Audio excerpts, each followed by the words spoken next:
আমরা এখানেই থাকি পাশে জিএম গেট, কিন্তু প্রত্যেকদিন আমরা এই রাস্তা দিয়ে চলাচল করি, কিন্তু দুর্ভাগ্যজনক ভাবে আমরা যেহেতু এই রাস্তায় একটা ফুটওভার ব্রিজ আছে, ওই আপনারা দেখতে পাচ্ছেন ফুটওভার ব্রিজটা এখনো চালু হয় নাই। যদি চালু হইতো তাহলে আমরা চলাচল নিরাপদভাবে রাস্তা পার হইতে পারতাম।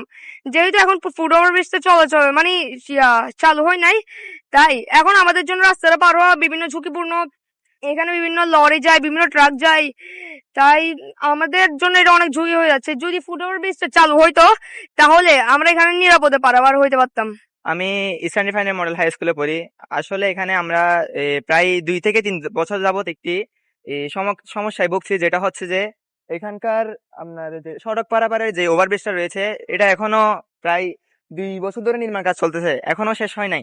তো আমরা সবচেয়ে বেশি যেটা ফেস করি আর কি, যে স্কুলে যাওয়ার সময়, স্কুল থেকে ছুটির সময় আমরা রাস্তা পার করা হতো অনেক কষ্ট হয়ে যায়। এখানে সড়কের মধ্যে যেরকম যেই পরিহারে গাড়ি এখন বৃদ্ধি পাচ্ছে, এটা আমাদের জন্য খুবই ক্ষতিকর। এই ধরনের ওভারব্রিজ তৈরি করতে সাধারণত 2 বছর লাগার কথা না, সিটি কর্পোরেশনের সাথে 2 বছরের লাগার কথা না।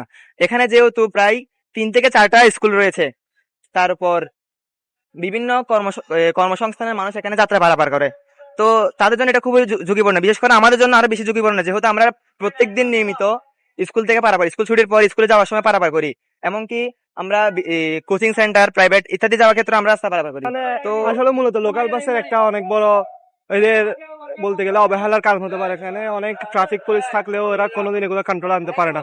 বিশেষ করে এখানে লোকাল বাসের কারণে গত বছর রিসেন্টলি একজন বয়স্ক লোক রং সাইড থেকে লোকাল বাসে সেই মানুষকে আঘাত করে এবং উনি হসপিটালে নেওয়ার পথে মৃত্যুবরণ করে। সাথেই ওভারব্রিজটা তৈরি করছে, কিন্তু এখনো দেখতেছি এটার কোনো ওপেনিং হচ্ছে না। মানুষজন এটা নিয়মিত ব্যবহার করতে পারতেছে না। ট্রাফিক পুলিশ আছে ঠিকই, কিন্তু এখানে আপনারা দেখতে পাচ্ছেন রাস্তার জাম, এইসব কারণে বিভিন্ন সমস্যার সম্মুখীন হতে হচ্ছে আমাদেরকে।